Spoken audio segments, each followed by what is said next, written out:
너희 중에 누가 다른 이와 더불어 다툼이 있는데 구태여 불의한 자들 앞에서 고발하고 성도 앞에서 하지 아니하느냐?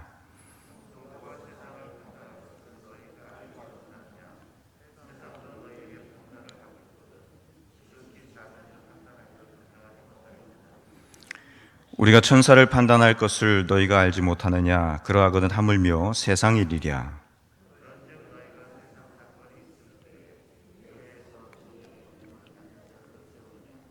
내가 너희를 부끄럽게 하려 하여 이 말을 하노니 너희 가운데 그 형제 간의 일을 판단할 만한 지혜가 있는 자가 이같이 하나도 없느냐?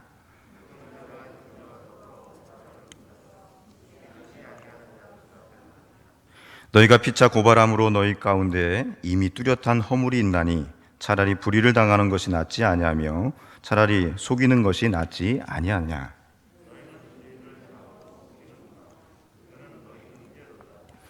불의한 자가 하나님의 나라를 유업으로 받지 못할 줄을 알지 못하느냐? 미혹을 받지 말라. 음행하는 자나 우상 숭배하는 자나 간음하는 자나 탐색하는 자나 남색하는 자나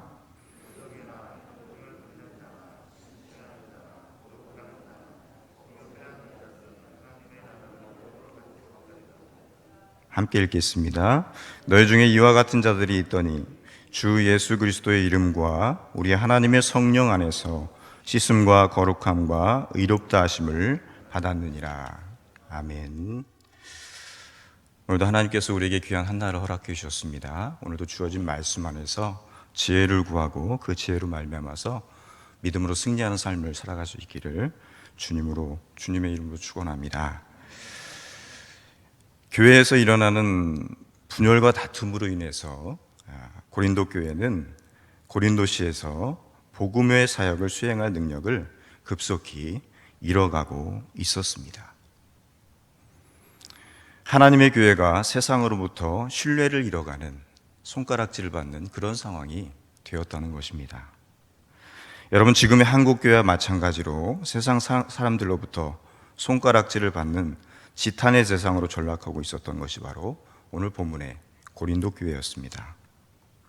고린도 교회 안에는 불의한 일들, 음행, 우상숭배, 간음, 탐색, 남색, 탐욕, 술취함, 모욕, 착취 같은 하나님의 나라를 유업으로 받지 못할 일들이 자양되고 있었다는 것입니다. 뿐만이 아니라 교회의 문제가 이제는 세상의 법정으로 가는 법정, 소송 사건도 벌어지고 있었습니다. 이러한 덕스럽지 못한 문제들이 주의 모든 불신자들에게도 알려졌던 것입니다. 고린도 교회 내에는 육체적인 죄뿐만 아니라 영적인 범죄도 있었던 것 같습니다.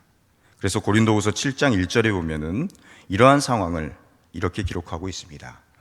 그런즉 사랑하는 자들아, 이 약속을 가진 우리는 하나님을 두려워하는 가운데서 거룩함을 온전히 이루어 육과 영의 온갖 더러운 곳에서 너희 자신을 깨끗하게 하자. 사도 바울의 권면입니다. 당시의 헬라인들은 대부분이, 그 중에서 특히 고대 철학의 도시였던 아테네 사람들은 툭하면은 법정에서 송사를 벌이기로 유명했다고 합니다.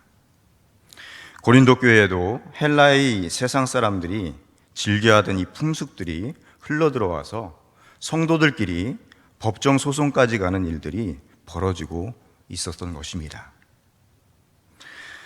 이같이 성도들끼리의 소송 문제에 대해서 사도 바울은 주님의 관점으로 돌아오기를 바라고, 그리고 책망하는 하고 있는 내용이 오늘 본문 말씀의 내용이라고 볼 수 있습니다.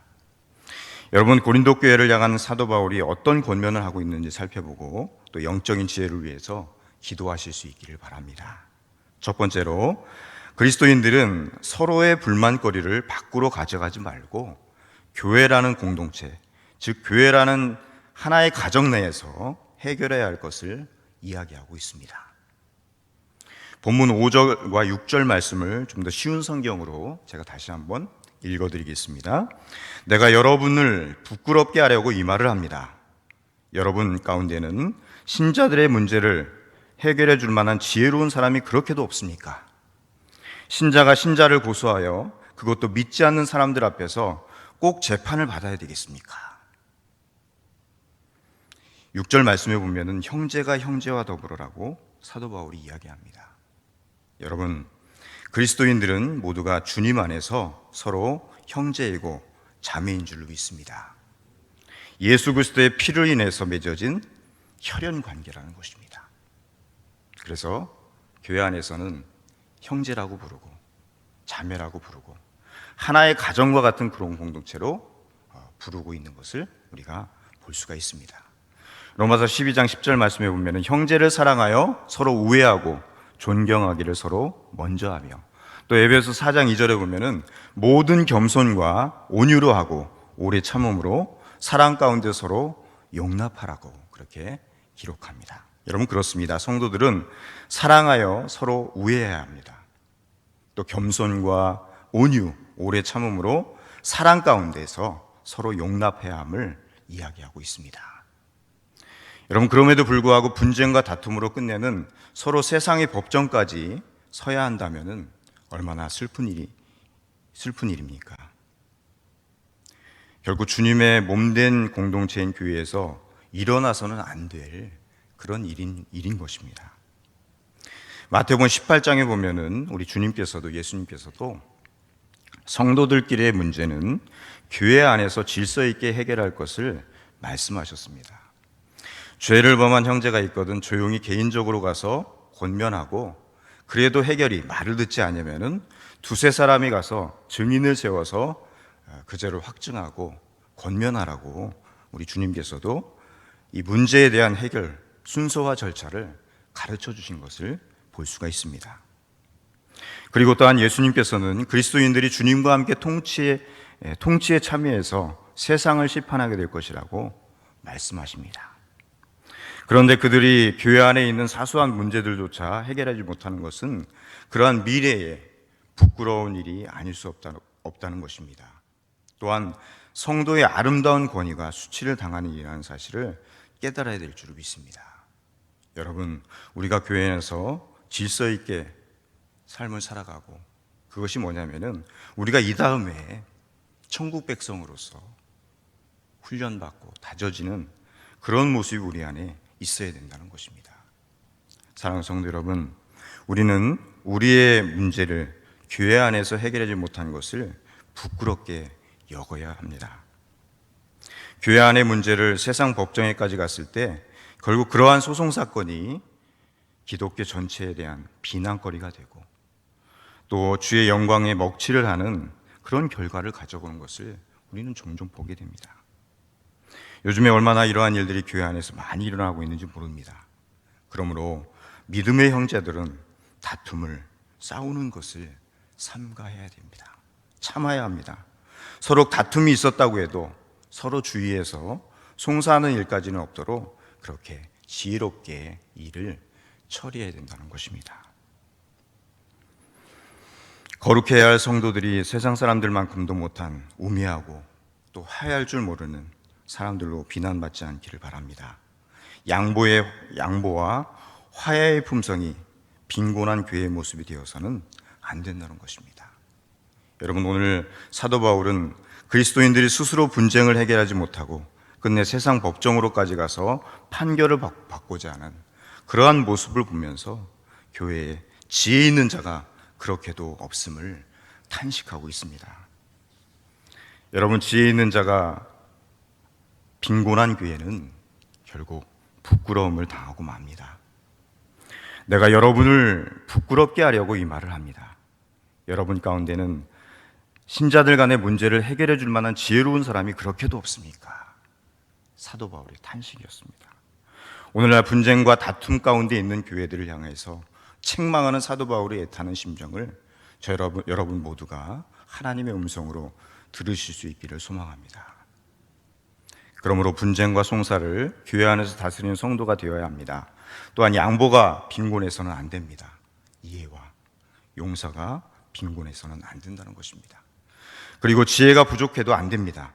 야고보 사도는 야고보서 1장 5절 말씀에 우리가 잘 아는 말씀이죠. 너희 중에 누구든지 지혜가 부족하거든 모든 사람에게 후히 주시고 꾸짖지 아니하시는 하나님께 구하라. 그리하면 주시리라. 여러분, 오늘 아침에 이 말씀을 붙들고 하나님께 이해와 용서의 지혜를 구할 수 있는 저와 여러분들 되실 수 있기를 소망합니다. 두 번째로, 그리스도인들은 자기 권리를 주장하기보다 부당한 대접을 받을 준비가 되어 있어야 한다고 바울 사도는 권면하고 있습니다. 7절, 8절 말씀을 세번역 성경으로 다시 한번 읽어드리겠습니다. 여러분이 서로 소송을 제기하는 것부터가 벌써 여러분의 실패를 뜻합니다. 왜 차라리 불의를 당해 주지 못합니까? 왜 차라리 속아주지 못합니까?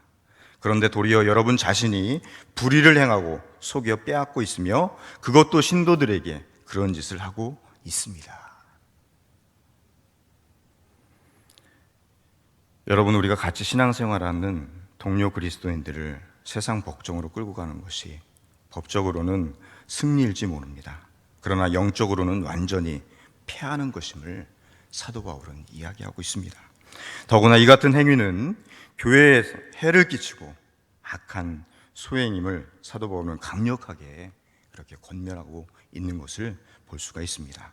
이러한 소송 절차를 이기기 위해서 더 신박한 속임수와 악한 방법이 동원되었기 때문에 재판에서 이기고 지고를 떠나서 바로 상대방 형제에게, 서로 가족 같은 그런 형제 자매에게 큰 상처를 남기게 되는 것입니다.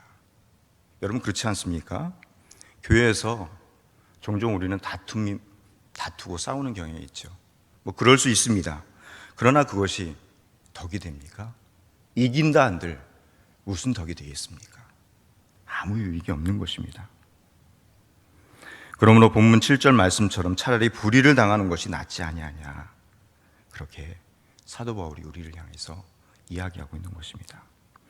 예수님께서도 마태복음 5장의 상산설교에 보면은 너를 송사하여 속옷을 가지고자 하는 자에게 겉옷까지도 가지고 가라고 내어줄 것을 그렇게 말씀하셨습니다. 육신에 대한 우리의 법정 권리를 주장하는 대신에 우리 스스로 불의를 당하는 것이 그게 더 낫다고 사도 바울은 이야기하고 있습니다.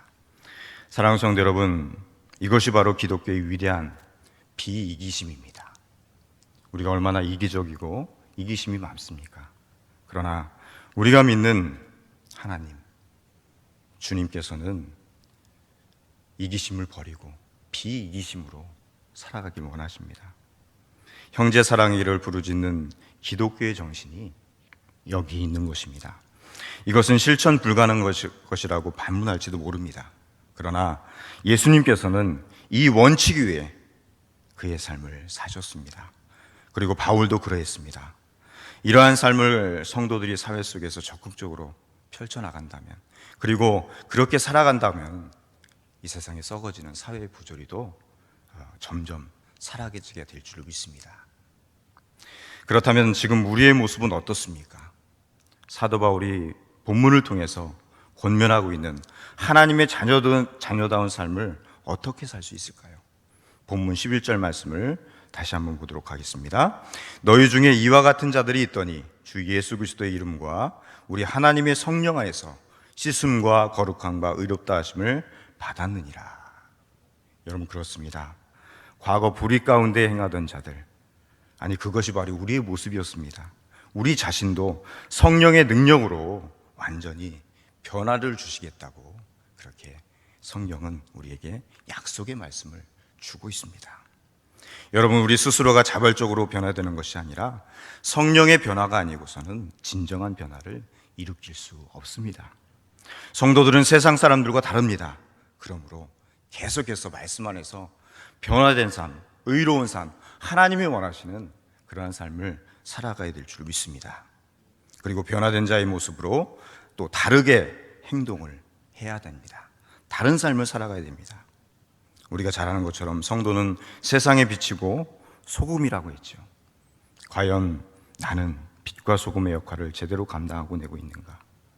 여전히 세상 사람들과 다를 바 없는 그러한 사고방식으로 살아가고 있지 않는지 우리의 모습을 되돌아봐야 될 줄 믿습니다.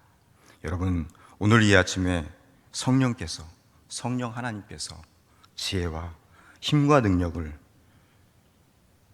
구하심으로 오늘 본문에 말씀하신 것처럼 주 예수 그리스도의 이름과 우리 하나님의 성령 안에서 씻음과 거룩함과 의롭하심을